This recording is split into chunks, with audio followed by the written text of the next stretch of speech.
નમસ્કાર મિત્રો, હું છું આપનો મિત્ર નરેશ બિલવાલ. મિત્રો, જો તમારા જીવનમાં કંઈ પણ નથી, તમારી પાસે સમજી લો ધન દોલત, જમીન જાયદાદ, સંપત્તિ કંઈ પણ નથી ને, તો પણ ભગવાનને સવારે વહેલા ઉઠીને ધન્યવાદ કહો. કેમ ધન્યવાદ કહો મિત્રો? તમે એવું વિચારતા હશો કે નરેશભાઈ આપણી પાસે કંઈ પણ નથી, આપણે દરેક જગ્યાએ નિષ્ફળ છે, છતાં પણ નરેશભાઈ કેમ ધન્યવાદ કહેવાનું કહે છે? તો થોડું વિચારજો મિત્રો, આ વિડીયોમાં બન્યા રહેજો, જેથી તમને ખબર પડે કે કેમ નરેશભાઈ તમને ભગવાનને ધન્યવાદ કહેવાનું કહે છે. મિત્રો, આપણા પાસે મેળવવા માટે ઘણું બધું છે. આપણી પાસે શું છે એ તમને પણ ખબર નથી મિત્રો. આપણી પાસે જેટલી પણ ક્ષમતા છે, જેટલી તાકાત છે ને, એ તમે પણ નથી જાણતા મિત્રો. ક્યારેક ક્યારેક આપણે કોઈ બિઝનેસ સ્ટાર્ટઅપ કરીએ છીએ, ત્યારે એમાં આપણને નિષ્ફળતા મળે છે, ત્યારે આપણે એવું વિચારીએ છીએ કે યાર હું આ બિઝનેસમાં ફેલ થઈ ગયો તો હવે શું કરું. ક્યારેક ક્યારેક કોઈ એક્ઝામ આપીએ છીએ, ત્યારે એમાં જ્યારે આપણે ફેલ થઈ જાય છે, ત્યારે વિચારીએ છીએ કે યાર હું આ એક્ઝામમાં ફેલ થઈ ગયો, હવે શું કરું. ક્યારેક આપણે ધારેલું કાર્ય નથી થતું, ત્યારે પણ આપણે મૂંઝવણમાં આવી જાય છે, ટેન્શનમાં આવી જાય છે કે હવે મારે શું કરવું. મિત્રો, આવા અનેક પ્રશ્નો, આવા અનેક સમયો આપણા જીવનમાં આવશે, છતાં પણ આપણે ભગવાનને બે હાથ જોડીને પ્રાર્થના કરવાનું છે કે થેન્ક યુ, ધન્યવાદ. કેમ કે મિત્રો, ક્યારેક તમે હોસ્પિટલની વિઝિટ કરો, ક્યારેક તમે કોઈક એવી જગ્યાએ જાઓ, કોઈક ધાર્મિક સ્થળો પર પણ જતા હશો, ત્યાં પણ તમે જોતા હશો કેટલાક ભિખારીઓ ભીખ માંગતા હશે. કોઈકને આંખ નથી, તો કોઈકને કાન નથી, તો કોઈકને સંભળાતું નથી, તો કોઈકને જોવાતું નથી, તો કોઈકને પગ નથી, તો કોઈકને હાથ નથી. કેટલી બધી તકલીફોમાં છે મિત્રો.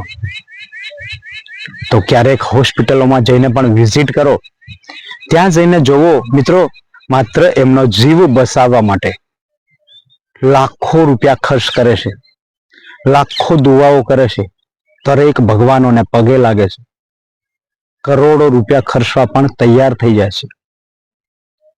તો મિત્રો, આપણે એકવાર એટલું તો વિચાર કરીને જોવો કે યાર આપણી પાસે ખૂબસૂરત શાનદાર એક મજબૂત શરીર છે, આપણા પાસે હાથ પગ છે, આપણા પાસે જીવન છે, આપણા પાસે સ્કિલ છે, બધું જ છે મિત્રો. જો આપણને બે હાથ છે, આપણા પાસે બે પગ છે, આંખો છે, જોઈ શકીએ છીએ આપણે, તો ભગવાનને આપણે પ્રાર્થના કરવી જોઈએ કે ભગવાન મને તમે બધું જ આપ્યું છે. મિત્રો, આ ધન દોલત સંપત્તિ આ બધું મેળવવું એ આપણા જ હાથની વાત છે, આપણી મહેનતની વાત છે, આપણી તકદીરની વાત છે.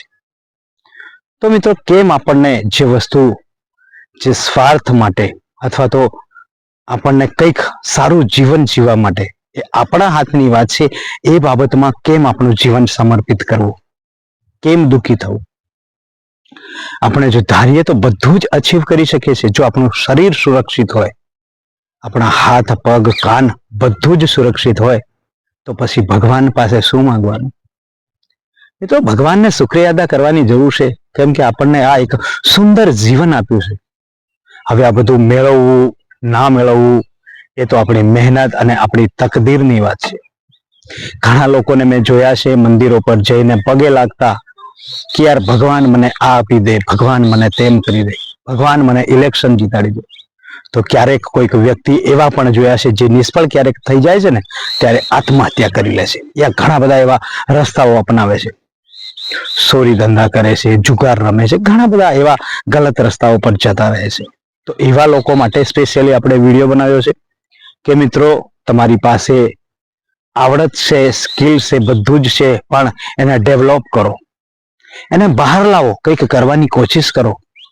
તમારા જીવનમાં મોજ શોખ પૂરા કરવા માટે અથવા તો જીવન જીવવા માટે પૈસો ખૂબ જરૂરી છે, પણ તમે તમારી સ્કિલ, તમારી આવડત એનો ખૂબ ઉપયોગ કરો. જો તમે 8 કલાકમાં કંઈ ના મેળવી શકતા હોય તો 10 કલાક કરો, ને 10 કલાકમાં ના મેળવી તો 15 કલાક મહેનત કરો. 100% સક્સેસ થશો. પણ ક્યારે પણ નિરાશ ના થતા, કેમ કે આ એક ખૂબસૂરત જીવન મળ્યું છે. ખૂબ સુંદર આપણને અવતાર મળે છે.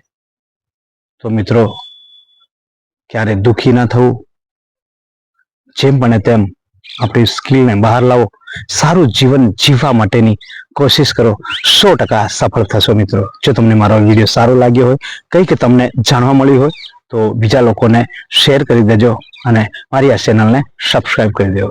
જય માતાજી મિત્રો.